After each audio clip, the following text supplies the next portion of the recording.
शुभकामनाओं के साथ में हम क्लास को स्टार्ट करते हैं। पहला क्वेश्चन आपके सामने आपकी मोबाइल की स्क्रीन पर आया है। निम्नलिखित गुणनफलों में से इकाई का अंक ज्ञात कीजिए। प्रत्येक विद्यार्थी ईमानदारी से इस क्वेश्चन को सोल्व करें और एक झटके में मात्र 15 से 30 सेकंड का क्वेश्चन भी नहीं है ये। ओके, आराम से करोगे और बेहतर आंसर दोगे तो मजा आ जाएगा। और प्रत्येक विद्यार्थी का मैं नाम लूंगा और देखूंगा कि आप किस टाइप से साथियों आंसर दे रहे हो। चलिए technical team comment box on कर दीजिए। देखें, हाँ, पहला क्वेश्चन साथियों आपके सामने है और लगभग विद्यार्थी यहां पर ऑप्शन नंबर डी को लॉक कर रहे हैं। बहुत ही खूबसूरत साथियों आप आंसर दे रहे हो, बहुत अच्छे। देखो साथियों ध्यान से सुनना, यहां पर यदि हम लॉक करने की कोशिश करें 91 इंटू 92 93 94 95 96 97 98 99, क्या बात है सर। ओके, अब देखिए थोड़ा सा दिमाग लगाने की कोशिश करेंगे साथियों, दिमाग पर जोर डालेंगे तो हमें थोड़ा सा लगेगा साथियों कि यहां पर आप 91 इंटू 92 93 94 95 96 97 98 और 99 को गुणा करने बैठोगे क्या? नहीं करेंगे।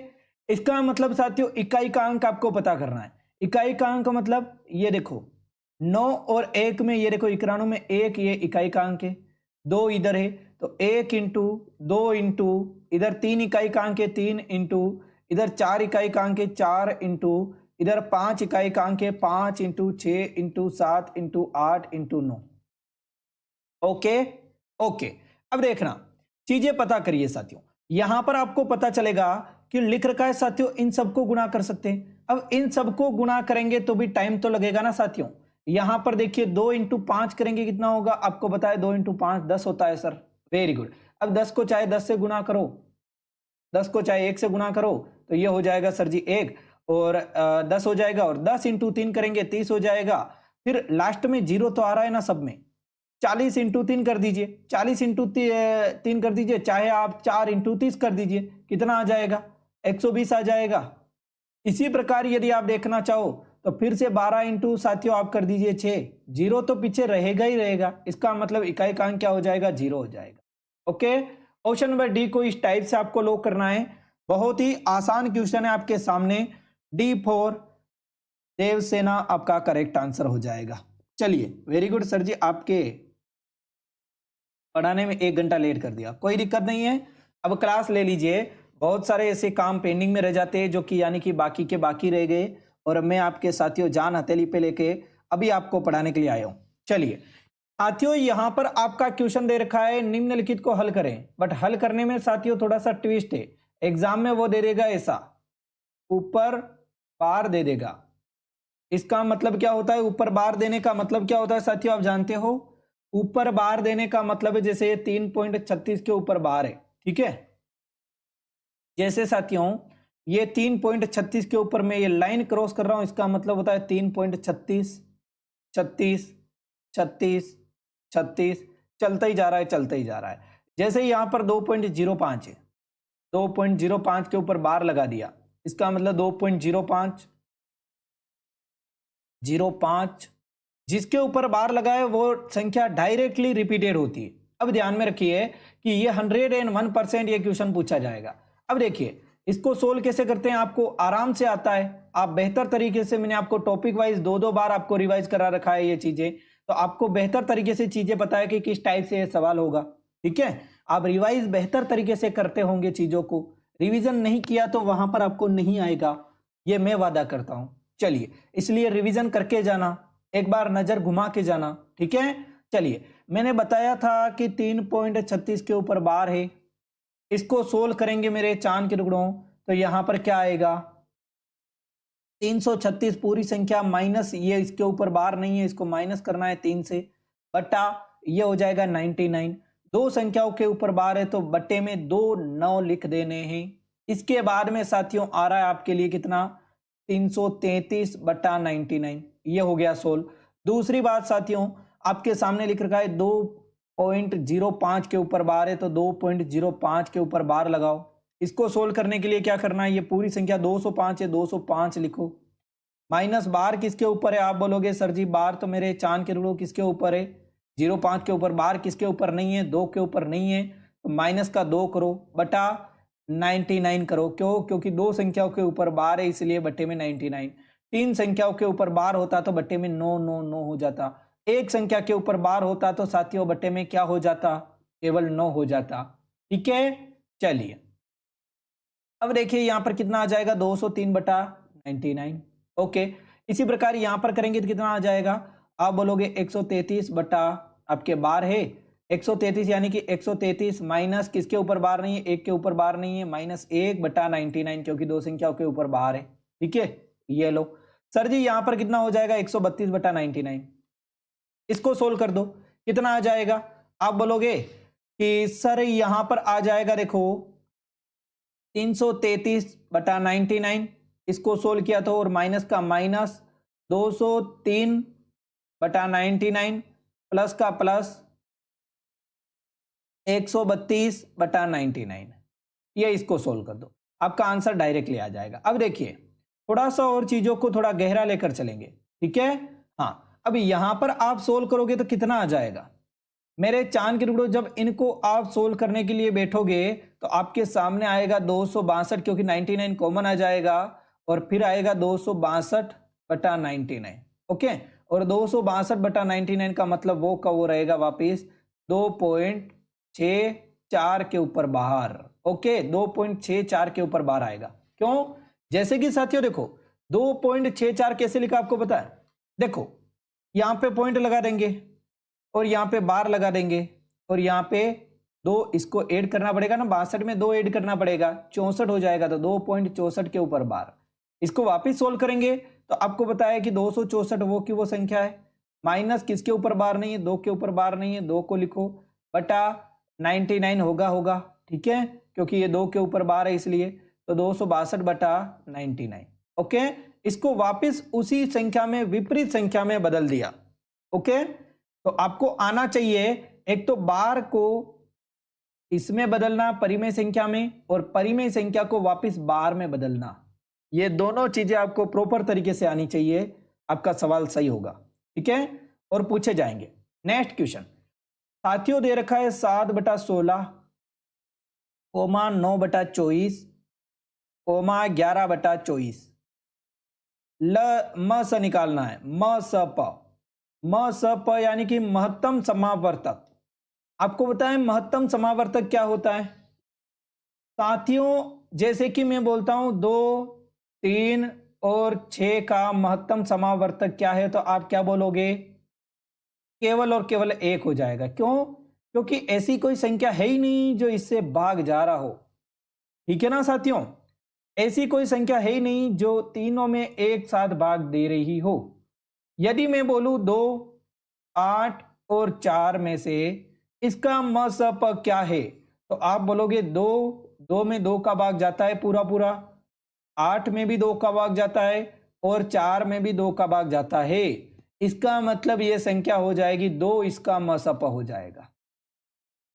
ओके, चलिए जैसे मैं लिख दूं साथियों, अब देखिए यहां पर 2 का भाग तो पूरा चला जाएगा, पर 2 का भाग इस 3 में नहीं जाएगा ना, 2 का भाग 6 में चला जाएगा पर 3 में नहीं जाएगा। अब क्या करें? तो फिर इसकी म स प 1 ही होगी। अब देखिए यदि इस टाइप का क्वेश्चन, तो देखो ये तो छोटी छोटी संख्याएं थी, मैंने आपको बताई, इस टाइप का क्वेश्चन नहीं आएगा। क्वेश्चन इसी टाइप का आएगा जो कि मैंने सवाल दे रखा है, ये वाला। ओके, अब देखिए थोड़ा सा दिमाग लगाने की कोशिश करेंगे बिना किसी घबराहट के, तो आपको चीजें पता चल जाएगी। जैसे साथियों देखो ये संख्या दे रखी है, तो ऊपर वाली संख्याओं का म स प करना है, 7, 9 और 11 का HCF करना है। म स प को क्या बोलते हैं? HCF। और नीचे वाली संख्या 16, 24 का LCM करना है। ध्यान रखना है साथियों कि जिस प्रकार यदि दे रखा होता है कि ल स प करना है लघुत्तम समावर्तक, तो ऊपर वाली संख्याओं का ल स प कर देना है, नीचे वाली संख्याओं का म स प कर देना है। इतना आपको वैसे भी पता है। ठीक है, ये चीजें आपने टॉपिक वाइज पढ़ी ना बेहतर तरीके से, जो रेगुलर स्टूडेंट है वो ना। चलिए, और उन्हीं के लिए रिवीजन क्लास है ये बेहतर तरीके से, ताकि आप एग्जाम में एक बार और आपके सामने चीजें स्पष्ट हो जाएगी। हाँ, ये चीजें मुझे पढ़ के जानी, ये चीजें आएगी। ओके, चलिए हाँ साथियों यहां पर क्या आ जाएगा? 9, 7 और 11 में ऐसी कौन सी संख्या है? तो आप बोलोगे कोई चीज कॉमन नहीं है इसमें, एक ही आएगा। 1 बटा नीचे कितना आ जाएगा? ये इसको करेंगे तो 1/192 आएगा, ठीक है, 192। अब देखिए 192 एक ऐसी संख्या है छोटी से छोटी जिसमें 16 का भी भाग जा रहा है, 24 का भी जा रहा है और 24 का भी जाएगा। 192 एक ऐसी संख्या है, इसीलिए 192 को लिया। एलसीएम थोड़ा सा अलग होता है, एचसीएफ थोड़ा सा अलग होता है, ध्यान में रखना। ओके, ये चीजें होती है स्पष्ट। जैसे मैं आपको बोल दूं कि 2, 4, 6 का एचसीएफ क्या है, एलसीएम क्या है, सॉरी एलसीएम। तो एलसीएम क्या होता है, एलसीएम थोड़ी सी बड़ी संख्या होती है, एचसीएफ छोटी होती है। जैसे 2, 4, 6 का एचसीएफ क्या होगा, तो आप बोलोगे एचसीएफ यानी कि छोटी से छोटी संख्या, एक ऐसी संख्या जिसमें भाग जा रहा हो। जैसे 2 का भाग 2 में जाएगा, 4 का भाग भी 2 में चला जाएगा और साथियों 6 का भाग भी 2 में चला जाएगा, है ना। इसका मतलब एचसीएफ क्या हो जाएगा, 6 हो जाएगा। बट साथियों एलसीएम के लिए आपको देखनी पड़ेगी संख्या क्या है। जैसे इसका गुणनखंड लिखिए 2, 2 एकम 2, 2 दूनी 4, 2 तिया 6, ऐसे करते करते आगे चलेंगे। 4 और यहां पर हो जाएगा 6। क्या 24 हो सकता है एचसीएफ इसका, आप बोलोगे हाँ। 24 का भाग 2 में भी जाएगा, 24 का भाग 4 में भी जाएगा और मेरे चांद के टुकड़ों 6 का भाग भी जाएगा किसमें, 24 में। ओके, इसका मतलब एलसीएम क्या होगा, ये हो जाएगा।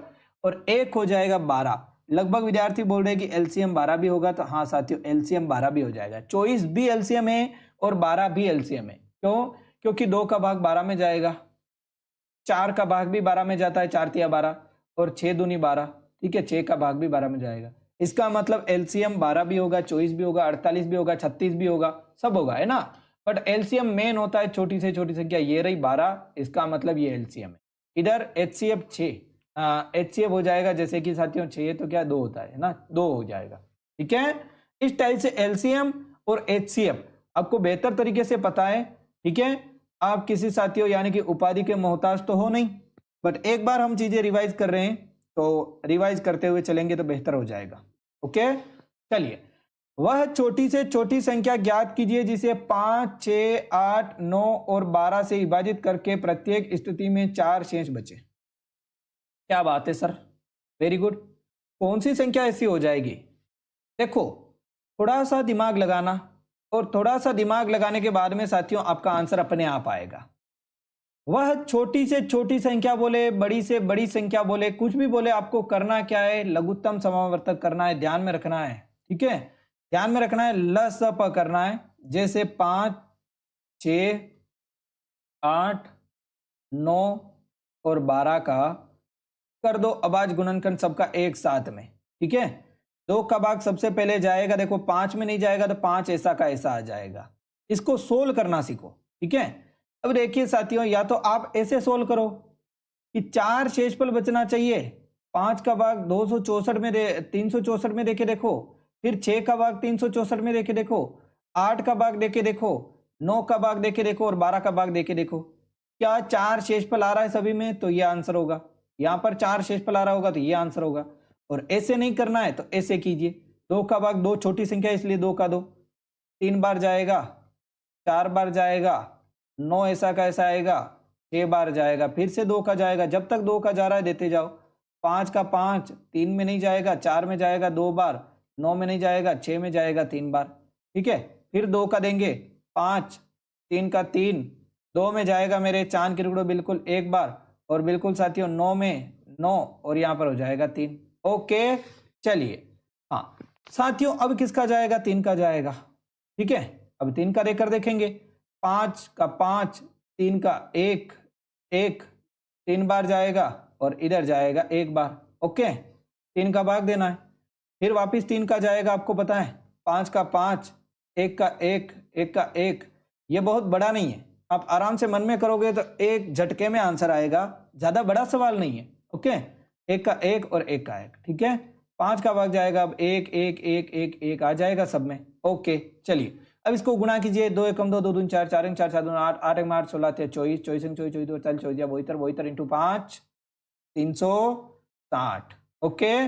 चलिए इसका मतलब साथियों क्या हो गया, यहाँ पे 360 आ जाएगा। अब हमें क्या करना है मेरे चांद के टुकड़ों, हमें क्या करना है, 4 शेष बचाने हैं, 4 शेष बचाने। इसका मतलब ये 360 तो ऐसी संख्या है जिसमें 5 का भी भाग जाएगा, 6 का भी पूरा पूरा जाएगा, अब हमें 4 शेष बचाने, तो 360 में 4 जोड़ दो। कभी भी 360 आंसर मत कर देना, 0 शेषफल बचाने के लिए 360 होता है। यदि शेषफल 0 बचाना है तो 360, यदि शेषफल 1 बचाना है तो 1 जोड़ दो 360 में, शेषफल 2 बचाना है तो 2 जोड़ दो 360 में, 4 बचाना है तो 4 जोड़ दो, 364 आंसर आ जाएगा। ऑप्शन नंबर ए को लो। ओके, चलिए कर सकते हो, वेरी गुड, बहुत अच्छे, शाबाश। हाँ, वेरी गुड, बहुत अच्छे। हाँ, म स प ज्ञात कीजिए। इस टाइप के क्वेश्चन आपको आने चाहिए। जो भी यानी कि इस क्लास में मैं क्वेश्चन बता रहा हूं वो कहीं ना कहीं आपकी नजरों से गुजरा हुआ क्वेश्चन है साथियों। और नजरों में यदि आपकी निगाहें टेढ़ी हो गई तो फिर साथियों ये क्वेश्चन टेढ़ा हो जाएगा आपके लिए, ध्यान रखना, ठीक है। चलिए, अंजलि मौर्य, वेरी गुड, बहुत अच्छे, शाबाश। देखो साथियों, 12, 39 और 54 का मसप क्या होगा। सबसे पहले देखिए छोटी से छोटी संख्या, ये 3 दे रखी है। क्या 3 में 6 का भाग जाए, 3 में 12 का भाग जाएगा? आप बोलोगे हाँ सर 4 बार जाएगा। 3 में 39 का जाएगा सर, बिल्कुल। 3 में 54 का जाएगा, इसका मतलब 3 हो जाएगी, ठीक है, 3 हो जाएगा इसका मसप, ध्यान रखना है। मसप मतलब बड़ी संख्या होती है। यदि 52 में भी भाग जा रहा है तो 52 को मसप लोग करेंगे, पर 52 में नहीं जाएगा, इसमें नहीं जाएगा और 6 में नहीं जाएगा। 6 में 39 का भाग थोड़ी जाएगा, क्या नहीं जाएगा, इसका मतलब 6 नहीं होगा। ऑप्शन नंबर ए को लॉक करेंगे, ए होगा गजब का आंसर। बेहतर तरीके से लॉक कर रहे हो ए को, वेरी गुड, शाबाश साथियों, बहुत बेहतर, बहुत अच्छे, शाबाश। चलिए आगे चलें। नेक्स्ट क्वेश्चन आपके सामने दे रखा है, लघुत्तम समावर्तक ज्ञात कीजिए और पूछा जाएगा एग्जाम में। अब ऐसे लल्लू जैसे क्वेश्चन नहीं पूछे जाएंगे, ये इस टाइप का क्वेश्चन पूछा जाए तो पूछा जाए, नहीं भी जाए पर इस टाइप का क्वेश्चन पूछा जाएगा, ध्यान रखना। और एक वो मैंने बट्टे वाला बताया, वो तो पूछा ही जाएगा। 8 की घात 2 गुणा 6 की घात 3 और मेरे चांद के टुकड़ों 4 की घात 6 गुणा 9 की घात 3 का लघुत्तम समावर्तक ज्ञात कीजिए। वेरी गुड, बहुत अच्छे, शाबाश। चले, हाँ सर क्लास में बहुत कम लोग हैं। देखो क्लास में तो बहुत अच्छे लोग हैं और जिसको सिलेक्शन चाहिए वो तो क्लास में रहेगा बेटा। और आज क्या है कि थोड़ी सी अलग टाइम पे क्लास लग रही है। 12 बजे कभी क्लास लगती नहीं है इस चैनल पे, है ना, और ना ही 12 बजे मैंने कभी लगाई, तो आज लग रही है पहली बार। इतने विद्यार्थी पढ़ रहे हैं साथियों, और क्या चाहिए है। चलिए, आपको चिंता है कहीं ना कहीं भविष्य की। देखिए साथियों, लघुत्तम समावर्तक इसका ज्ञात करने के लिए क्या करेंगे, एक बार देखिए, इसको एक बार बदलने की कोशिश कीजिए।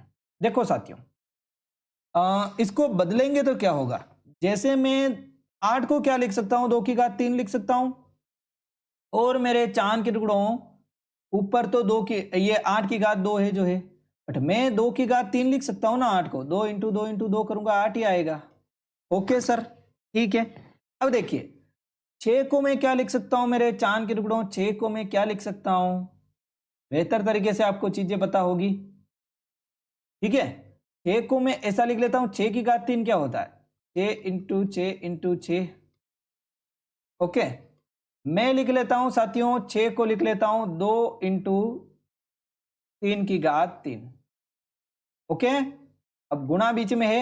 अब इसको बदलने के लिए मैं क्या करूंगा, 6 को क्या लिख सकता हूं, 2 की घात 3, 2 की घात 3 क्या, 2 इंटू 3 लिख सकता हूं, 2 इंटू 3 और ऊपर घात 3 है वो है, ठीक है। अब इसको बदल दो, 2 की घात ये कितना हो जाएगी 6,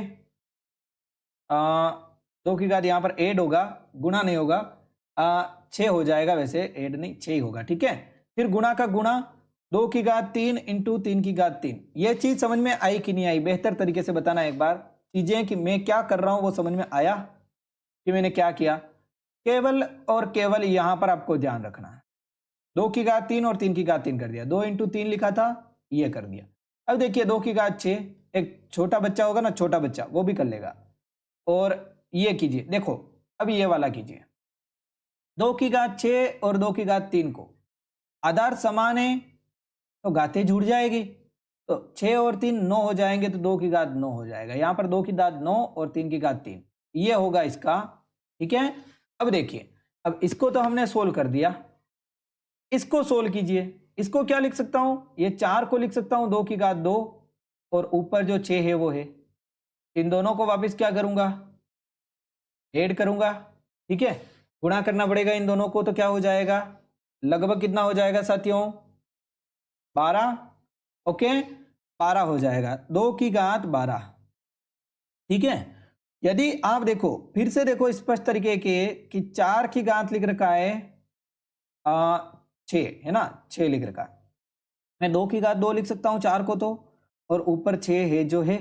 ठीक है, अब 6 इंटू 2 करेंगे तो 12, तो 2 की घात कितना हो जाएगा? 12। अब देखना साथियों, गुणा इधर क्या लिख सकता हूं मैं? 9 का, यानी कि क्या लिख सकता हूं? 3 की घात 2 लिख सकता हूं 9 को, 3 का स्क्वायर, और ऊपर जो 3 है वो है, इसको वापस गुणा करेंगे कितना आ जाएगा? 3 की घात 6। Okay sir, okay. अब देखिए हमें अंतर किस में देखना है? लघुत्तम समावर्तक इसमें ज्ञात करना है। 2 की घात 9 गुणा 3 की घात 3, ये हमने सोल्व किया, और 2 की घात 12 गुणा 3 की घात 6, इन दोनों में हमें एलसीएम ज्ञात करना है। अब देखिए एलसीएम के लिए आपको बड़ी संख्या चाहिए। 2 की घात 9 में से 2 की घात 12 कौन बड़ा है? 2 की घात 12 बड़ा है, तो 2 की घात 12। ठीक है, अब देखेंगे गुणा 3 की घात 3 में से 3 की घात 6 कौन बड़ा है? 3 की घात 6 बड़ा है, 3 की घात 6, 2 की घात 12 3 की घात 6, ये हो जाएगा इसका आंसर। ऑप्शन नंबर डी को लॉक करेंगे। बेहतर तरीके से चीजें समझ में आई? ऑप्शन नंबर डी को कैसे लॉक किया? अब इसका मसअप ज्ञात करना है, तो मसअप छोटा होता है। इन दोनों में चीज कॉमन क्या आ रही है? आप बोलोगे इन दोनों में कॉमन आ रही है 2 की घात 9 इसमें भी होगा और 2 की घात 9 इसमें भी होगा, क्योंकि 12 है तो 9 तो होगा ही होगा। 2 की घात 9 इंटू 3 की घात 3 इसमें भी है और 3 की घात 3 इसमें भी होगा। यदि 6 है तो 3 नहीं होगा क्या? होगा, तो 3 की घात 3, ये होगा एचसीएफ। एचसीएफ छोटा होता है, एलसीएम बड़ा होता है। ओके, चलिए ये मैंने एक बार आपको बताया था गुणनखंडों का एलसीएम एचसीएफ। शुरू में मैंने आपको जब क्लास करवाई थी एलसीएम एचसीएफ की, लगभग 6 महीने पहले की क्लास में, आप देखना आराम से, मैंने आपको चीजें बता रखी है बेहतर तरीके से। और अभी मैंने और लगाई थी 20 दिन में 20 मैराथन गणित के लिए। ओके, तो इसमें भी मैंने चीजें करवा रखी है आपको, और ऐसा नहीं कि मैंने ज्यादा लंबे लंबे करवा रखे हैं, शॉर्ट ट्रिकें बता रखी है। ठीक है, चलिए सर गलत हुआ, अब भी गलत होता है तो फिर तो साथियों आप कहीं ना कहीं वाकई में होशियार विद्यार्थी हो। चलिए, 3 धनात्मक संख्याओं का अनुपात 1:3:4 और उनके वर्गों का योग 2106 है। इन तीनों संख्याओं में से सबसे बड़ी संख्या ज्ञात कीजिए। बताइए, बेहतर तरीके से बताना है आपको। 1:3:4, ये जो अनुपात दे रखा है, कुछ नहीं करना आपको इसमें। क्या करना है वो मैं आपको बताता हूं क्या करना है। ठीक है, देखिए शांत दिमाग लगाइए, और बोल क्या रखा है? उनके वर्गों का योग 2106 है। सर जी वर्गों का योग मतलब 1x का स्क्वायर प्लस 3x का स्क्वायर प्लस 4x का स्क्वायर बराबर किसके हैं? 2106 के। बस इतना करना है, वर्गों का योग यही होगा। ठीक है, अब वर्गों का योग हमने पता किया कि ये होगा 2106। ठीक है, अब देखेंगे 1x मतलब केवल और केवल x का स्क्वायर, 3 का स्क्वायर 9, x का स्क्वायर x स्क्वायर प्लस 4 का स्क्वायर 16, x का स्क्वायर x का स्क्वायर। ओके, चलिए 1x square plus 9x square 10x square plus आपके हो जाएगा 26x स्क्वायर बराबर 2106। ये बीच में x क्यों लिखा पता है? x इसलिए लिखा है क्योंकि ये गुणज है ना, ये अनुपात में दे रखा है। अनुपात में कोई चीज है तो वो गुणज में डायरेक्ट मैंने चेंज कर दी। ओके, अब 26x स्क्वायर किसके बराबर हो जाएगा? 2106 के। तो 2106 बटा 26 करेंगे कितना आ जाएगा? x स्क्वायर बराबर 2106 बटा 26 81 आएगा, ध्यान रखना। ओके, डायरेक्ट भाग दोगे तो। अब देखिए x स्क्वायर बराबर 81 है तो x बराबर कितना हो जाएगा? 9 हो जाएगा। मेरे चांद के टुकड़ों, x स्क्वायर बराबर 81 है तो x बराबर अंडर रूट 81 आ जाएगा, और अंडर रूट 81 का मान 9 होता है। x बराबर कितना आ गया? 9 आ गया। ठीक है, अब सबसे बड़ी संख्या क्या होगी इनमें से? आप देखिए x बराबर 9 है, पहली संख्या है 1, 3 और 4, इनमें से सबसे बड़ी कौन सी है? 4 है, तो 4 इंटू 9 कर दीजिए, x बराबर 9 आ गया ना, इसलिए 4 इंटू 9 36। ठीक है, चलिए ऑप्शन नंबर बी को लॉक करेंगे। ओके, चलिए चीजें समझ पाए क्या बेहतर तरीके से? वेरी गुड, बहुत अच्छे, शाबाश साथियों। चले आगे। अब यदि आपको ऐसा नहीं करना है, मैं आपको एक ट्रिक भी बता देता हूं इसमें। यदि आपको ऐसा नहीं करना है कि मैं तो वर्गों का योग करूं, गुणा करूं, भाग करूं, मेरा ज्यादा टाइम वेस्ट होगा, तो बस आपको ये करना ही नहीं है। मैं तो मना कर रहा हूं ऐसा करने को। मैं ट्रिक बता देता हूं ना आराम से, ऑप्शन से करो। जिसमें दिमाग लगता है, जिसका दिमाग तेज चलता है, जिसने सवाल मिला रखे हैं, वो कहीं से भी आंसर ला सकता है, कहीं से भी एक झटके में। आप जितने में जीके जीएस सोल्व करते हो, आदमी उतने में गणित सोल्व कर लेता है साथियों। जिसने जितना समय दे रखा है, प्रैक्टिस कर रखी है, वो तो आगे जाएगा ही जाएगा। ठीक है, अब देखिए साथियों, यहां पर आप देखोगे कि आपको सबसे बड़ी संख्या ज्ञात करनी है। ये देखो, सबसे बड़ी संख्या ज्ञात करनी है। सबसे बड़ी संख्या कौन सी? 1, 2, 1, 3 और 4 में से सबसे बड़ी संख्या कौन सी है? आप बोलोगे सबसे बड़ी संख्या तो सर जी 4 है। ठीक है सर जी, सबसे बड़ी संख्या तो 4 है। अब मेरे चांद के टुकड़ों, 4 यदि सबसे बड़ी संख्या है तो आंसर क्या हो जाएगा? आंसर आप मानकर चलो कि 40 में 4 का भाग दो, या तो 10 आएगा। 36 में 4 का भाग देंगे, 9 आएगा। और मेरे चांद के टुकड़ों, 44 में यदि मैं 4 का भाग दूंगा तो 11 आएगा। और 32 में 4 का भाग दूंगा तो 8 आएगा। इतना मुझे पता चला ऑप्शन से। ठीक है, ऑप्शन से, क्योंकि मुझे सबसे बड़ी संख्या 4 दिख रही है इसमें से अनुपात में, और मुझे बताया कि 4 का भाग देना है, क्योंकि ये कहीं ना कहीं 4 का गुणज है। ठीक है, ये भी 4 का गुणज होगा, ये भी 4 का गुणज होगा, क्योंकि अनुपात में 4 है ना, इसलिए। ठीक है, अब देखिए, यदि मैं मानकर चलूं कि इसका आंसर ऑप्शन नंबर ए होगा, तो सबसे बड़ी संख्या तो 40 है। 40 है। अब 10 इंटू 3 कीजिए, बीच वाली संख्या आ जाएगी 30। और फिर कीजिए 10 इंटू 1, बीच वाली संख्या आ जाएगी, छोटी संख्या आ जाएगी 10। ये तीनों संख्या हमारे पास में आ गई। इनका वर्गों का योग 100 प्लस 900 प्लस 1600। ठीक है, ये तो 2106 नहीं होने वाला है, आपको भी पता है, मुझे भी पता है। इसका मतलब ये आंसर नहीं होगा, ये ऑप्शन से आ रहा है आंसर। ठीक है, अब देखिए, यदि मैं 36 को लेकर चलूं तो सबसे बड़ी संख्या मेरे पास में ये 26 दे रखी है, 36 दे रखी, सॉरी। तो यहां पर मैं लेकर चलता हूं 36। अब ये किसका? 9 का गुणज है। 4 इंटू 9 करेंगे तो 36 आएगा। आपको पता है कि यहां पर 36/4 किया तो 9 आया। इसका मतलब मुझे क्या करना है? 9 इंटू 3 करेंगे 27 आएगा, और 9 इंटू 1 करेंगे तो 81 आएगा, या फिर 9 आएगा। ठीक है, 9, 27 और 36, इन तीनों का स्क्वायर करके जोड़ेंगे तो 101% 2106 आएगा। वही अपना आंसर होगा। ओके, वर्गों का योग करके जोड़ना है, या तो आप ऑप्शन से करो, या फिर साथियों आप एक्स मानकर करो। ठीक है, एक्स मानना भी नहीं है वैसे तो, क्योंकि इनका ही वर्गों का योग करके आप डायरेक्टली कर सकते हो, अंडर रूट निकाल सकते हो। तो वो वाला जो मैंने पहले बताया, वो वाला मुझे अच्छा लगा। अब आपको कैसा अच्छा लगा, ठीक है, वो आप कमेंट बॉक्स में बताना कि आपको हाँ ये ठीक लगा, तो आप उससे कर लेना। ठीक है, चलिए अब देखिए, ए अनुपात बी, अनुपात समानुपात पूछा जाएगा। दे रखा है ए अनुपात बी, मतलब ए बटा बी बराबर कितना दे रखा है? 3/4। सर जी डी बटा बी दे रखा है साथियों 4/38। 38 दे रखा है, सॉरी 36, 38 भी नहीं है, 4/3 ही है, सॉरी। ठीक है, 4/3। ए अनुपात बी दे रखा है 3/4, और डी अनुपात बी दे रखा है 4/3। ओके, चलिए अब इसको सोल्व क्या करना है वो देखिए कि ए और डी का अनुपात क्या होगा, हमें पता लगाना है। ए अनुपात डी कैसे पता लगा सकते हैं साथियों? कैसे? आखिरकार इन दोनों को आमने सामने गुणा करके, मुझे यानी कि करना क्या है, इन दोनों को आमने सामने गुणा करना है। अब देखिए, ठीक है, अब देखेंगे कि ए अनुपात डी मुझे निकालना है। ए अनुपात बी मेरे सामने दे रखा है, ए अनुपात बी गुणा करता हूं मैं डी अनुपात बी से, बराबर ये भी करना पड़ेगा फिर मुझे 3/4 गुणा 4/3।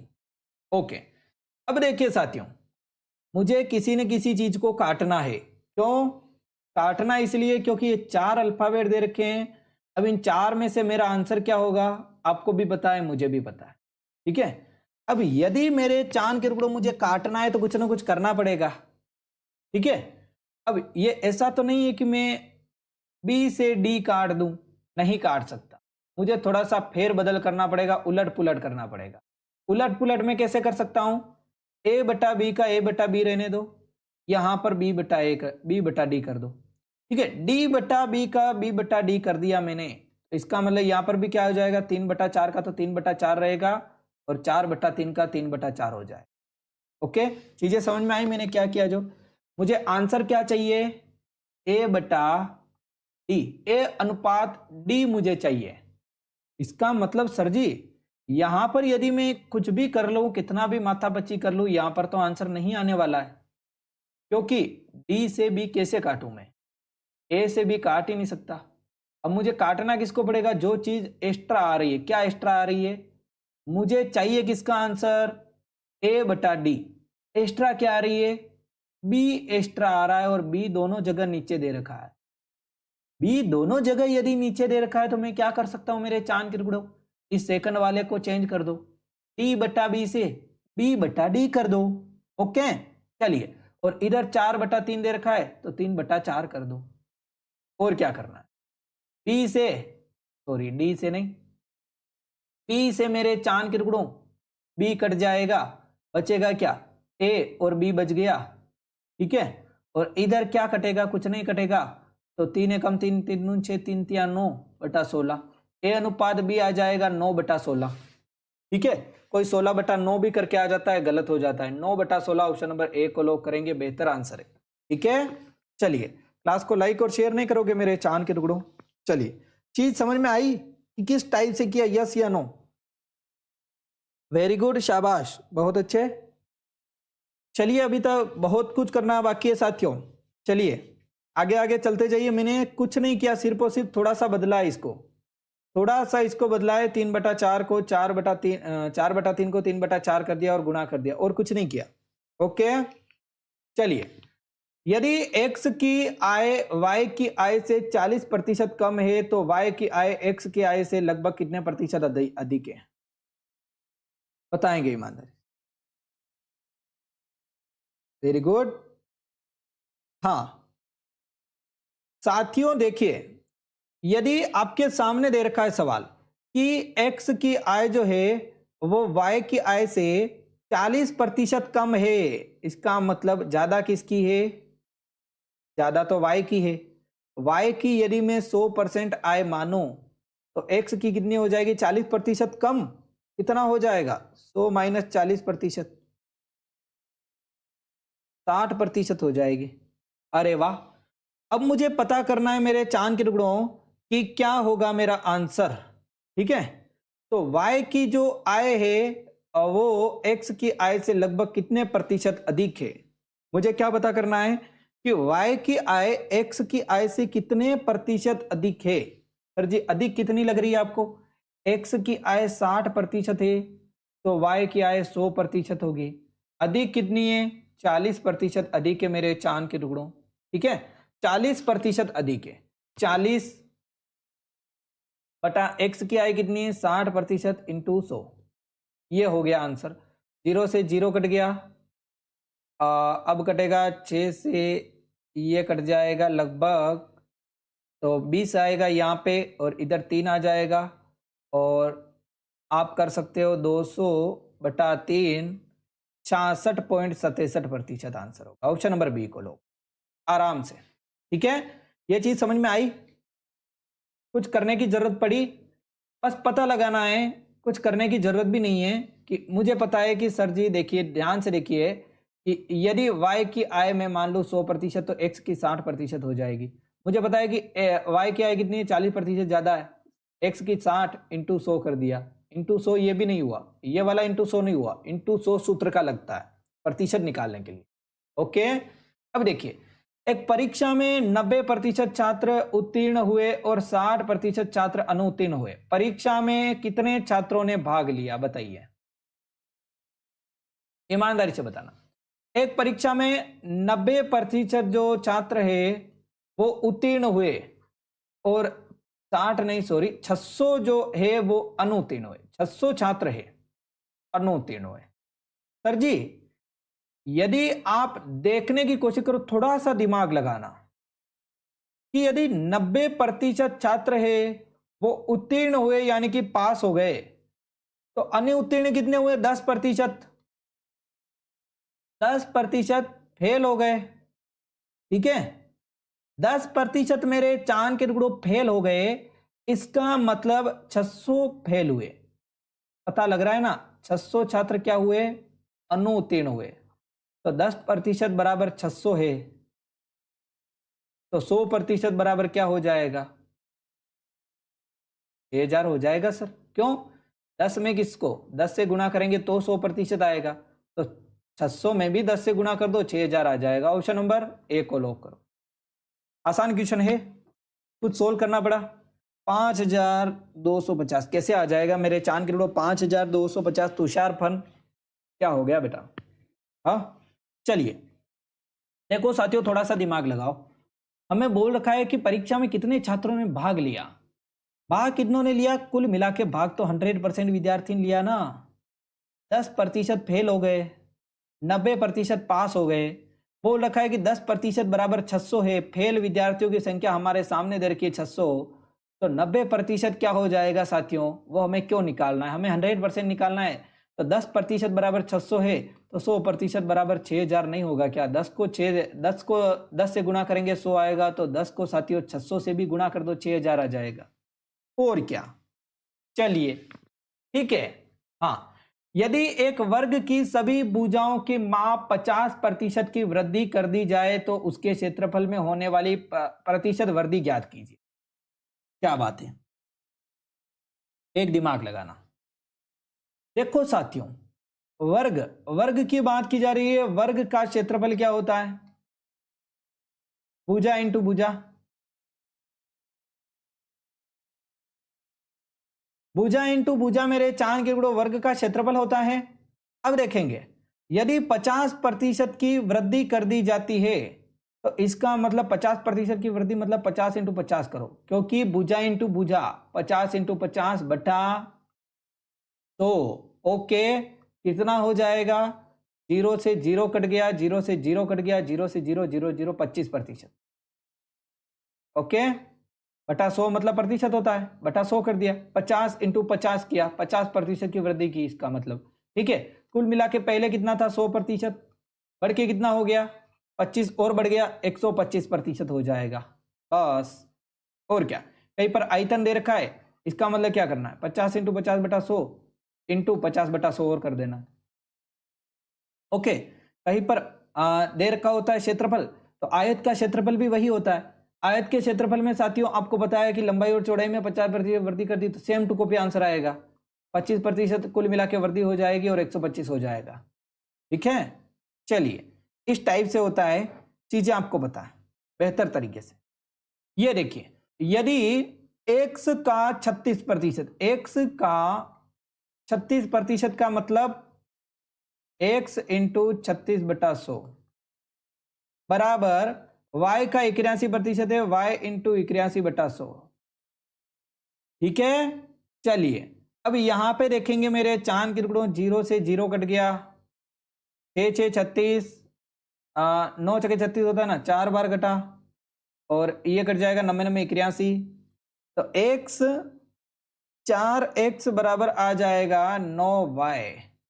ओके, चलिए हमें निकालना क्या है, x अनुपात y, यानी कि x बटा y निकालना है। x बटा y निकालने के लिए y को इधर भेज दो, क्या हो जाएगा x बटा y बराबर 9 इधर है, 4 को इधर भेज दो, 9/4, 9:4 आंसर आ जाएगा, ना कि 4:9, option number B.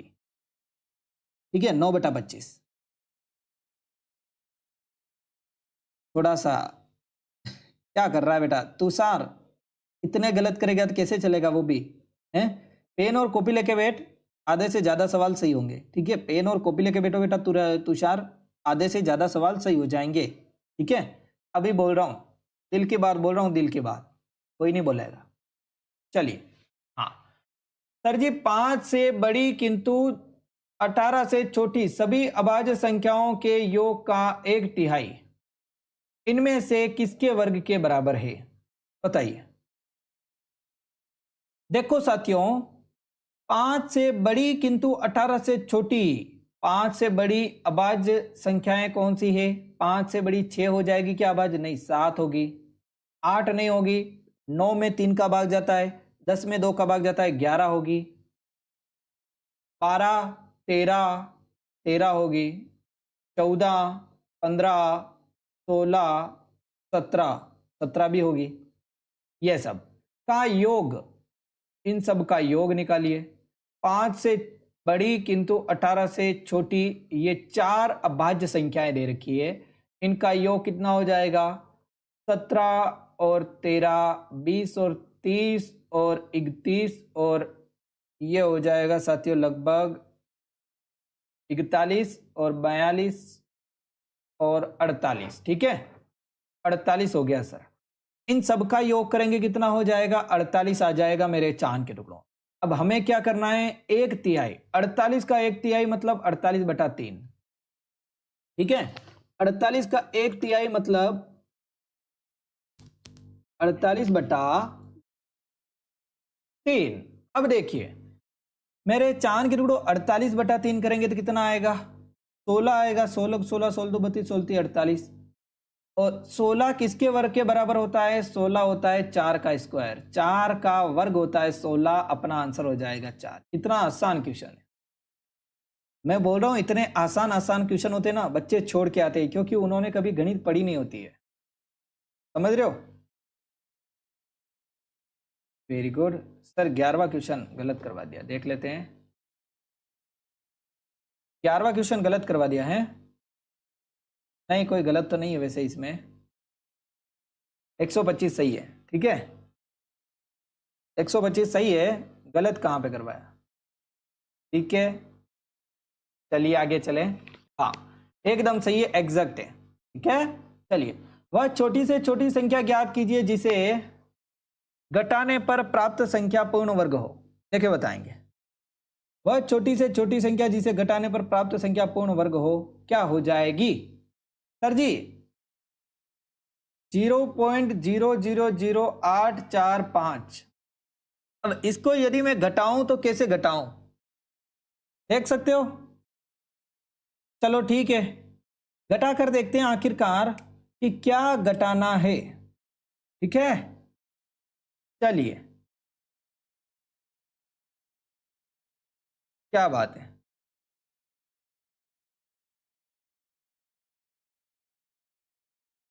Very good साथियों। देखो इनमें से एक पूर्ण वर्ग संख्या घटाने पर प्राप्त पूर्ण वर्ग संख्या हो। देखो साथियों, इसमें घटाने से पूर्ण वर्ग संख्या कौन सी प्राप्त होगी? आपको पता है इसमें एक ही पूर्ण वर्ग संख्या, और वो हो जाएगी क्या? एक पूर्ण वर्ग संख्या? नहीं सर, 6 पूर्ण वर्ग संख्या नहीं है, 5 भी पूर्ण वर्ग संख्या नहीं है। इसमें डायरेक्टली आंसर तुक्का लगा सकते हो। 4 एक पूर्ण वर्ग संख्या होती है। किसका? 2 × 2 करेंगे तो 4 होगा बस। क्या 6 पूर्ण वर्ग संख्या है? नहीं, तो सी को लो कीजिए, बस सी ही होगा। ठीक है, आंसर सी ही होगा। आराम से आप सी को लो कर सकते हो बेहतर तरीके से, और ये एकदम सही होगा। ठीक है, इसके अलावा आपको लंबा जाने की कोई जरूरत भी नहीं है। चलिए, एक अंक वाली सबसे बड़ी और सबसे छोटी अभाज्य संख्या का अंतर ज्ञात कीजिए।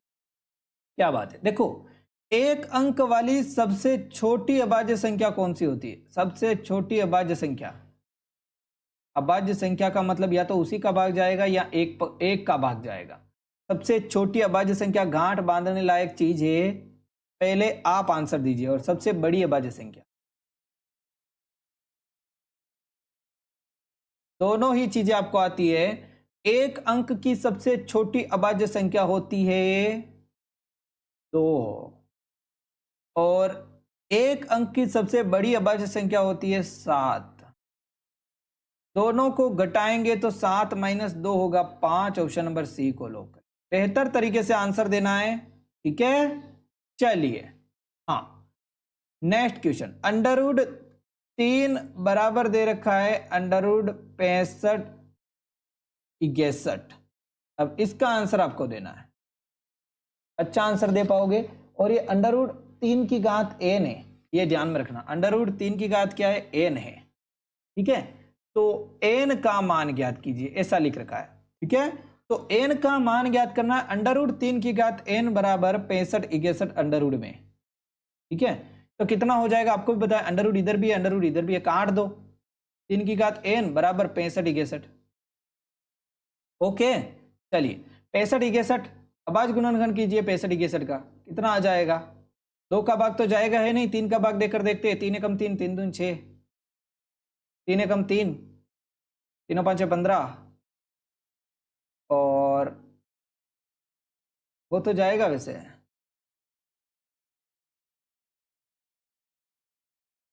तीन 8 24 होता है ना वैसे।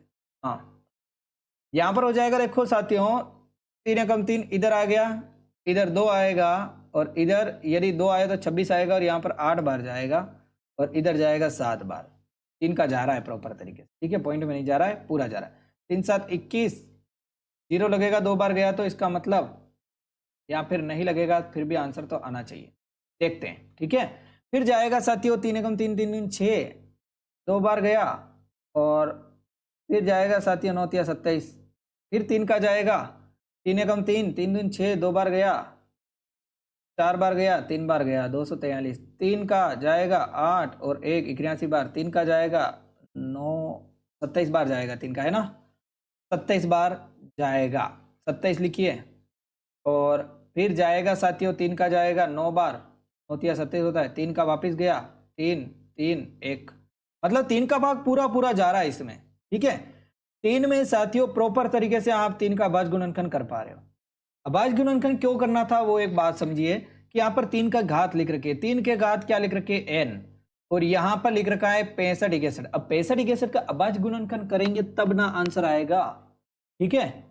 1 2 3 4 5 6 7 8, 8 बार 3 आया सर जी, तो लिख सकते हैं 3 की घात 8, 3 इंटू 3 इंटू 3 इंटू 3 इंटू 8 बार करेंगे तभी तो आएगा 65 61। तो 3 की घात 8, 3 की घात n, n बराबर क्या हो गया सर, आधार समान है, n बराबर 8 हो जाएगा, ऑप्शन नंबर डी। बहुत आसान क्वेश्चन है, इससे आसान आपके लिए कुछ नहीं होगा साथियों, ये बात ध्यान में रखें, ठीक है।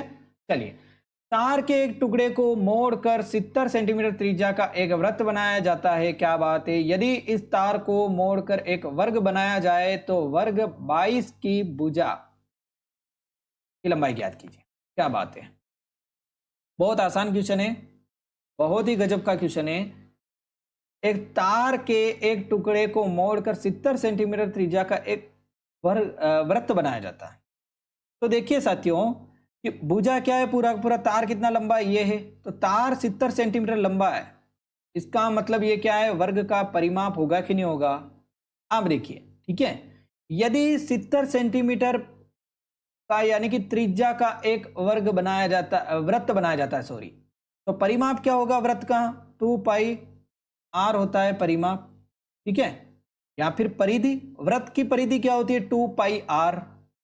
अब 70 इंटू 2 इंटू 22/7, 7 से 70 10 बार कटेगा, 20 200 440 लगभग आएगा, ठीक है। चलिए, तो यहां पर क्या हो सकता है, 440। और फिर साथियों यदि आप करो कि वर्ग की भुजा ज्ञात करनी है, यहां पर 22 नहीं है, वर्ग की भुजा की लंबाई ज्ञात कीजिए, तो वर्ग का परिमाप क्या है ये, अरे सर जी वृत्त की परिधि बराबर वर्ग का परिमाप होगा, है ना, चीजें समझ रहे हो। यहां पर बोल रखा है 70 सेंटीमीटर त्रिज्या का एक वृत्त बनाया जाता है।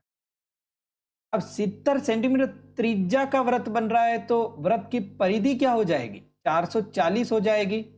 और ये 440 से क्या बनाया गया, फिर तार को मोड़कर एक वर्ग बनाया गया। अब इसी 440 सेंटीमीटर का जो तार था इसको वर्ग बनाया गया, तो वर्ग की चारों भुजाएं समान होती है।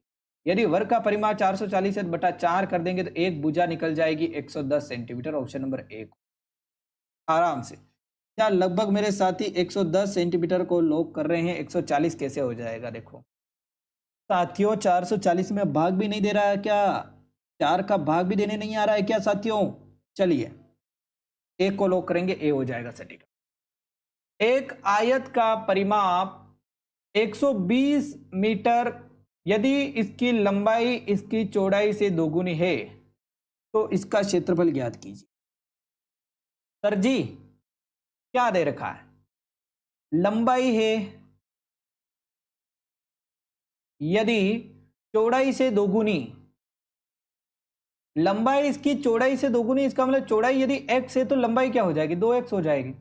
लंबाई है जो चौड़ाई से दोगुनी है, इसका मतलब यदि चौड़ाई को मैं x मानूं तो लंबाई 2x हो जाएगी ना, ठीक है। चलिए ठीक है। अब देखिए आयत का क्षेत्रफल क्या होता है, आयत का जो परिमाप होता है वो होता है साथियों, आपको बताया है 2 इंटू लंबाई प्लस चौड़ाई।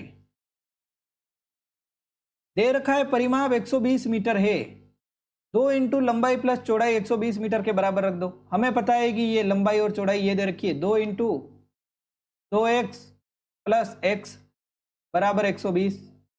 काट दो 2 से, 120 60 बार कटेगा आराम से। 2x प्लस x 3x बराबर 60, 3 से 60 कट गया 20 बार, x बराबर 20 आ गया। x बराबर 20 आ गया, इसका मतलब चौड़ाई 20 हो जाएगी और 20 इंटू 2 40 हो जाएगी। ओके 40। अब देखेंगे साथियों तो दिमाग लगाइए, क्षेत्रफल कितना होता है, लंबाई इंटू चौड़ाई। लंबाई हमारे पास में 40, चौड़ाई हमारे पास में 30। ठीक है, लंबाई इंटू चौड़ाई करेंगे कितना आ जाएगा, आप बोलोगे सर जी 800 आ जाएगा, 800 metre square. Option number C को लॉक कर देंगे आराम से। ठीक है 800 मीटर स्क्वायर। अमित 600 दे रहा है बेटा, गलत हो जाएगा। ठीक है तुषारपन 500 गलत हो जाएगा, 600 तो कैसे ही हो जाएगा। देखो सर ईमानदारी से बताओ यार, गुणा भाग करना भी नहीं आता है क्या अभी तक? हाँ इसका मतलब आपको कहीं ना कहीं और ज्यादा मेहनत करने की जरूरत है। अभी से कमेंट बॉक्स में ही दिखाई दे रहा है, बाकी सारी चीजें अलग, कमेंट बॉक्स में चीजें दिखाई दे रही है वो अलग। इतना ही नहीं करने आ रहा है क्या? 40 इंटू 20 ही तो करना है, 600 कहां से हो जाएगा साथियों? गधा होगा वो भी सही कर देगा, 40 इंटू 20 करने के लिए बोलूंगा 800 ही करेगा, वो भी 600 नहीं करेगा। ठीक है ए अकेला एक कार्य को 30 दिन में पूरा कर सकता है, वह 6 दिन उस कार्य को करता है और फिर 20 से 24 दिन में पूरा कर सकता है। साथियों दिमाग लगाना, ए और बी मिलकर उस कार्य को कितने दिनों में पूरा कर सकते हैं ये बताना है। साथियों दिमाग लगाना, एक चीज लंबे और गहरे रीजन से पढ़ो, एक बार लंबी सांस लो और फिर क्वेश्चन को आराम से पढ़ो, आपको चीजें समझ में आती है कि नहीं वो देखते हैं। ठीक है साथियों देखो, पूरा कार्य है जो 30 दिन में पूरा कौन कर सकता है? ए एक कार्य को 30 दिन में पूरा कर सकता है। ठीक है अब देखिए बी उस कार्य को कितने दिन में पूरा कर सकता है, देखिए दिमाग लगाइए। बी उस कार्य को साथियों 6 दिन तो किया था ए ने, 6 दिन किया था ए ने, तो 6 दिन इसमें से घटाएंगे तो 24 दिन ही बचेंगे। ठीक है और वही कार्य क्या कर दिया, 24 दिन में पूरा कर दिया बी ने। इसका मतलब मेरे चांद के टुकड़ों 24 दिन में किसने पूरा किया? बी ने किया ना। बट पूरा कार्य यदि बी के पास में होता तो बी भी कितने दिन में कर देता? 30 दिन में। ट्यूशन के अनुसार देखो, आप ज्यादा डीपली मत जाओ, ट्यूशन के अनुसार देखो कि यदि बी के पास में 24 दिन बचे थे, 6 दिन साथियों किसने किया? ए ने किया कार्य। बी के पास में 24 दिन बचे थे और बी ने 24 दिन में पूरा कार्य कर दिया, ना तो 12 दिन लगाए ना 48 दिन लगाए, बी ने 24 दिन बचे थे और 24 दिन में पूरा का पूरा काम कर दिया। इसका मतलब ए के बराबर काम किया कि नहीं किया? ए कार्य को 30 दिन में कर सकता है, इसका मतलब बी भी उस कार्य को 30 दिन में कंप्लीट कर देता। ठीक है अब यदि दोनों मिलकर काम करते, क्या बोल रखा है, ए और बी मिलकर उस कार्य को कितने दिनों में पूरा कर सकते थे? ए उस कार्य को 30 दिन में पूरा कर सकता है और बी भी 30 दिन में पूरा कर सकता है। दोनों मिलेंगे तो वो कार्य आधे दिनों में पूरा हो जाएगा ना 15 दिन में हो जाएगा ना मेरे चांद के टुकड़ों। ठीक है 15 दिन लगेंगे ना, इससे बेहतर और क्या होगा? ठीक है चीजें समझने की कोशिश की, मैंने फालतू की झंझट में डाला ही नहीं कि ए का कार्य क्षमता कितनी होती है, बी की कार्य क्षमता कितनी होती है, ए की कार्य क्षमता 1/5 होती है कि 1/6 होती है, उतने तक तो मैं गया ही नहीं। आपको थोड़ा सा समझने की कोशिश करवाई और आप समझ गए तो बहुत अच्छा। ठीक है चलिए सामने पता चल रहा है कि ए ने काम को 6 दिन किया और बचे थे 24 दिन और 24 दिन में बी ने भी कर लिया। इसका मतलब ए भी काम को 24 दिन में पूरा कर सकता था, 6 दिन करने के बाद में नहीं छोड़ता तो 24 दिन में पूरा कर सकता था। वही काम बी ने भी 24 दिन में पूरा कर दिया, तो ए और बी की कार्य क्षमता तो एक ही है ना। 30 दिन में ए कर सकता है तो बी भी 30 दिन में कर सकता है, और दोनों मिलकर करेंगे तो 15 दिन में काम हो जाएगा, आधे दिनों में। ओके चलिए और यदि एक आदमी मिलके करता तो 30 दिन में हो रहा होता। ओके, चलिए थोड़ा सा गहरा सोचना है। जब आपके विचार थोड़े और खुल जाएंगे तो उसके बाद में बेहतर आप आंसर दे पाओ। यदि ए बी से दोगुना कार्य कुशल है, यदि बी एक्स कार्य कर रहा है तो ए कितना करेगा, 2x कर देगा। ए बी से दोगुना है। वे दोनों एक साथ मिलकर किसी कार्य को 20 दिन में पूरा कर सकते हैं। साथियों, वे दोनों यदि एक कार्य को, किसी कार्य को 20 दिन में पूरा कर सकते हैं, यानी कि 20 दिन में, तो x प्लस 2x बराबर 20 दिन में पूरा कर सकते हैं। ठीक है, तो ए अकेला उस कार्य को कितने दिन में वो पूरा करेगा, ये आपको बताना है ना। ए उसी कार्य को कितने दिन में अकेला पूरा कर सकता है, अकेला पूरा करना है। अकेला पूरा कितने दिन में कर सकता है साथियों, ईमानदारी से बताना, बेहतर तरीके से बताओगे तो मजा आ जाएगा। चलिए, हाँ, वेरी गुड, शाबाश साथियों, बहुत अच्छे। 30 दिन में, वेरी गुड, बहुत अच्छे, शाबाश। हाँ, आंसर सही आ रहा है आपका कि ए अकेले उस कार्य को 30 दिन में पूरा कर देगा। ठीक है, देखो थोड़ा सा दिमाग लगाना। यदि 1/x प्लस 1/2x मिलकर काम कर रहे हैं 1/20, कार्य क्षमता निकालनी है डायरेक्ट कि बी कार्य को x दिनों में, यानी कि साथियों x बटा 1/x और 2x कार्य क्षमता है तो 1/2x। ठीक है, अब देखेंगे साथियों तो ये कितना हो जाएगा, 3/2x।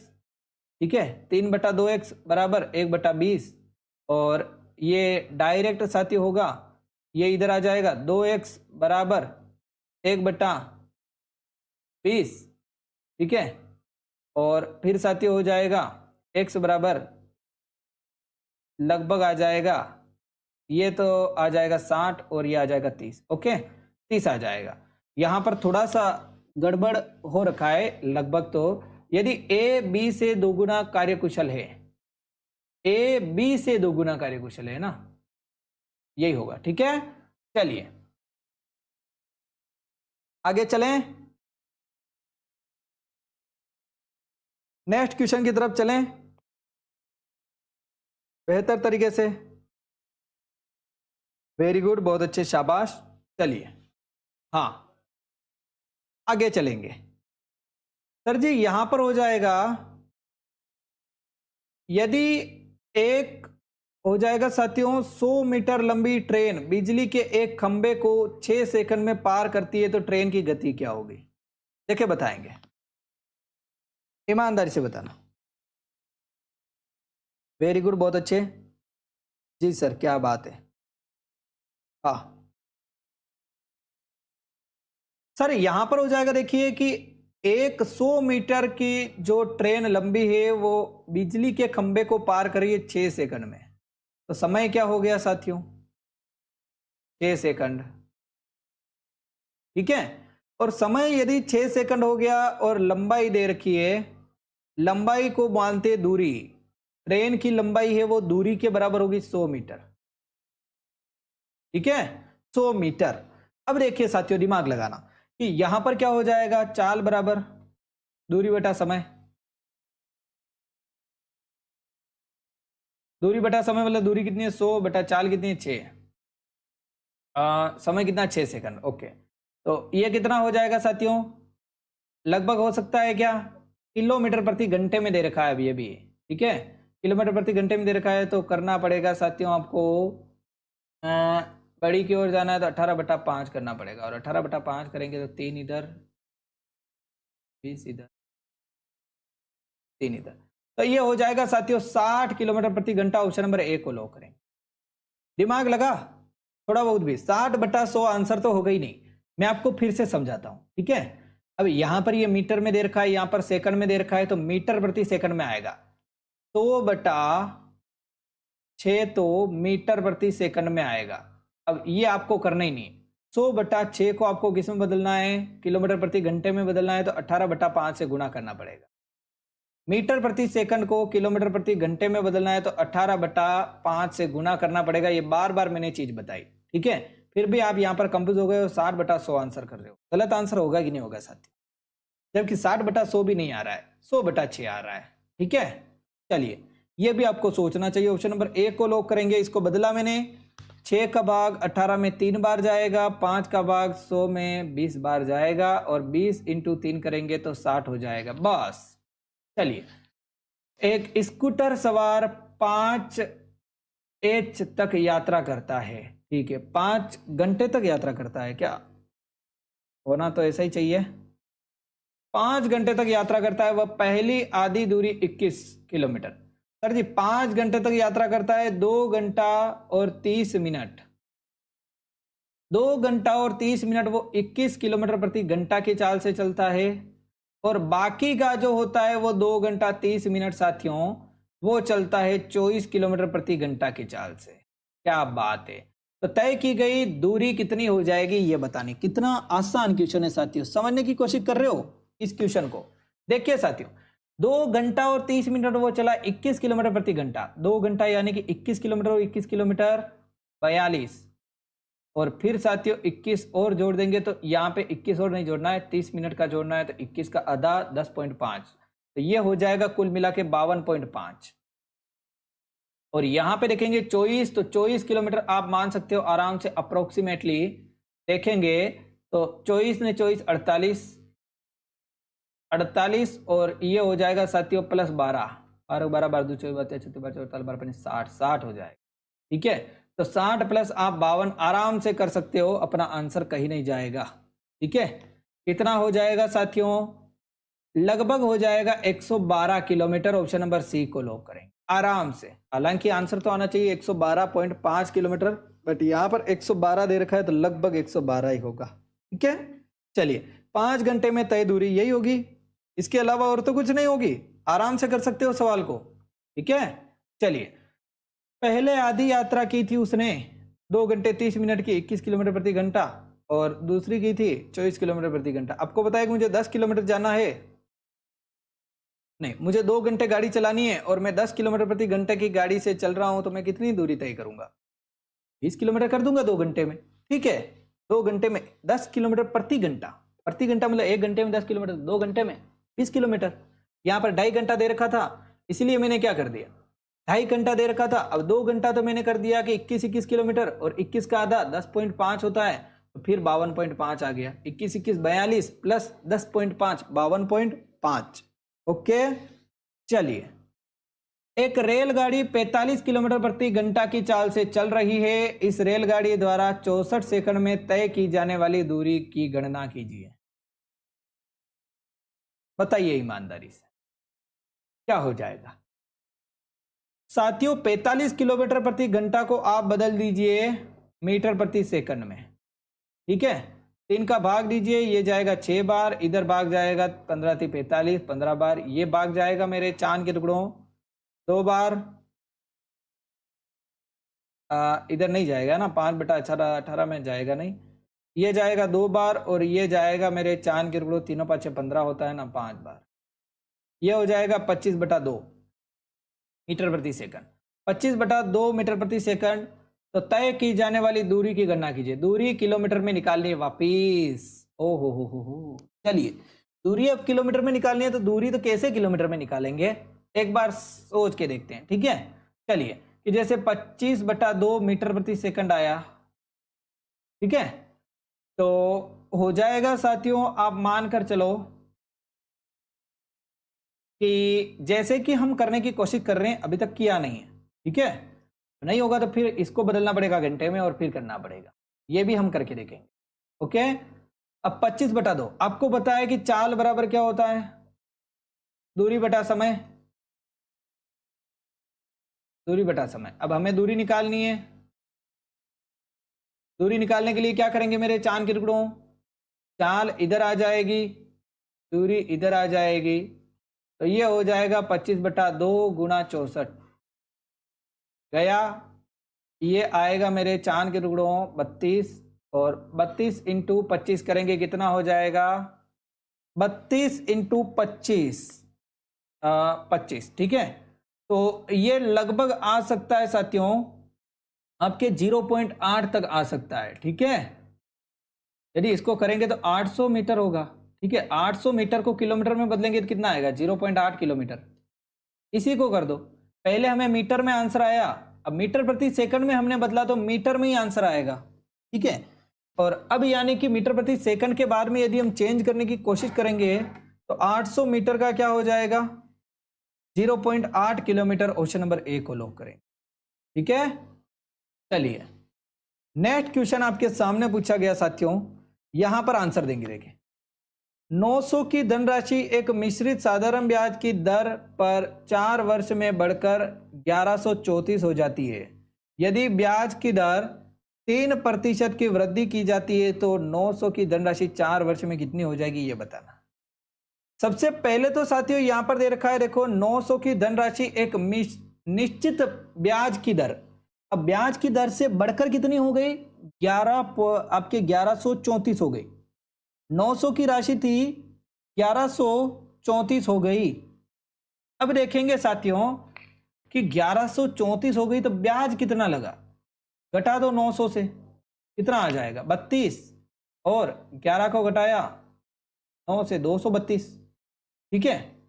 ब्याज कितना हो गया मेरे चांद के टुकड़ों, तो आप बोलोगे कि लगभग यहां पर साथियों ब्याज हो जाएगा 232 नहीं 34 है ना, 1134 है, 234, ठीक है, 234 हो गया। अब मान लिया हमने कि ब्याज तो हो गया साथियों 234, तो हमारे सामने साधारण ब्याज का सूत्र क्या होता है, साधारण ब्याज का सूत्र मूलधन इंटू समय इंटू दर गुणा बटा 100, ओके, ये होता है। अब हमारे सामने साधारण ब्याज दे रखा है, हमें दर निकालनी है। दर बराबर क्या हो जाएगा मेरे चांद के टुकड़ों, ब्याज इंटू 100 बटा मूलधन इंटू समय। समय आपके पास में दे रखा है 4 साल का, मूलधन आपके पास में 900 है, ब्याज आपके पास में 234 का है, तो दर निकालने में कौन सी बड़ी बात है, छोटा बच्चा भी निकाल लेगा। 234 गुणा 100 बटा मूलधन आपके पास में 900 है और गुणा समय है 4 साल का, 2 जीरो से 2 जीरो कट गए, ये कट जाएगा इससे, तो कहाँ जाएगा भाग, जाना है कि नहीं है, नहीं जाएगा, है ना। चलिए तो इसमें नहीं देंगे, इसमें दे देते हैं आराम से। तो यहाँ पर आप जैसा कि देख पा रहे हो साथियों, 3 का भाग देखे देखते हैं, इधर गया और फिर इधर आएगा 7 या 21 और 8 या 24, ओके। अब 78 में चला जाएगा वैसे तो, और नहीं जाएगा तो 3 का जाएगा, 3 3 3 6, और इधर जाएगा साथियों 6 18, ओके। ये लगभग आ जाएगा 6.5, कितना आ जाएगा 6.5%, ओके। 6.5% हमारे सामने दर है। अब आपको पता है कि 6.5% है, और यदि दर 3% वृद्धि की जाए तो प्रतिशत में वृद्धि कितनी हुई, 3%, 6.5 से 9.5 हो जाएगी, 9.5 वृद्धि, ओके। अब निकालने पर आपके कितना आएगा ये आपको बताना है। अब यदि आपने निकाला तो 4 वर्ष में धनराशि कितनी हो जाएगी, 900 की धनराशि कितनी हो जाएगी ये बताना है। देखो साथियों ब्याज कितना है वो हमें निकालना पड़ेगा, मूलधन 900 ही है, समय 4 ही है, ब्याज बढ़ के हो गया साथियों आपके, दर बढ़ के हो गई 9.5, 6.5 थी 9.5 होगी, बट्टा 100 का 100, 0 से 0 कट गया, 0 से 0 कट गया, पॉइंट हटा, नीचे 10 आया गुणा में, और फिर साथियों डायरेक्ट गुणा करेंगे तो ये कितना आ जाएगा 342, और 342 को फिर 900 में जोड़ना पड़ेगा, कुल धनराशि कितनी हो जाएगी, लगभग हो जाएगी साथियों 1242, एकदम फिक्स रेट, ओके। चलिए ये होती है एक ट्रिक बेहतर करने की, वेरी गुड, बहुत अच्छे, शाबाश साथियों। ज्यादा बड़ी क्लास नहीं है, छोटी सी क्लास है। अब इसको सोल्व कीजिए, देखो साथियों 759 प्लस 253 का स्क्वायर प्लस 759 माइनस 253 का स्क्वायर बटा 759 गुणा 759 प्लस 253 गुणा 253, ओके। इसको सोल्व करेंगे तो क्या होगा, 759 का स्क्वायर 253 का स्क्वायर है ना, यही दे रखा है 253 का स्क्वायर 759 का स्क्वायर, ए स्क्वायर प्लस बी स्क्वायर, ए प्लस बी का होल स्क्वायर, ए माइनस बी का होल स्क्वायर, यही तो दे रखा है साथियों। इसको सोल्व करेंगे तो डायरेक्टली आंसर आएगा 2। ये पूरी की पूरी समीकरण करा रखी है, किसी में एक आंसर आता है समीकरण में, किसी में 2 आता है। ये प्रॉपर तरीके से मैंने आपको चीजें बता रखी है ना, तो आप आराम से कर सकते हो इस सवाल को भी बेहतर तरीके से। वेरी गुड, शाबाश। अब इसको कीजिए, देखें। सॉरी सर, समझ में नहीं आ रहा है।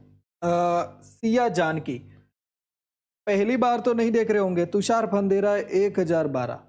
1012 क्यों दे रहा बेटा? चलिए, हाँ, यहां पे करेंगे तो आपको पता है 2x प्लस 3y बराबर आपके सामने 23 और x बराबर हो जाएगा सर जी 4। तो y का मान ज्ञात कीजिए। y का मान क्या हो जाएगा ये ज्ञात करना है। y का मान क्या हो जाएगा साथियों? सबसे पहले आप देखने की कोशिश करो y का मान। देखो साथियों, यदि x बराबर 4 दे रखा है तो आपको बताया है कि 2 इंटू एक्स की जगह 4 लिख दो, प्लस का प्लस 3y बराबर 23। सर जी 2 इंटू 4 करेंगे 8, 3y माइनस अब बराबर 23 माइनस 8 कर दो, इसको इधर भेज दो। ओके, 23 माइनस 8 कितना हो जाएगा मेरे चांद के टुकड़ों? 15। 3y बराबर 15, y बराबर 5। ओके, ऑप्शन नंबर बी को लॉक करो, आराम से हो जाएगा। अब इतना नहीं करना है तो आपको दे रखा है x बराबर 4, y बराबर 6 रख के देख लो, 23 आ जाए तो अच्छी बात है। y बराबर 5 रख के देख लो, 23 आ जाएगा। ऑप्शन नंबर बी को लॉक कर दो, आराम से आंसर आएगा।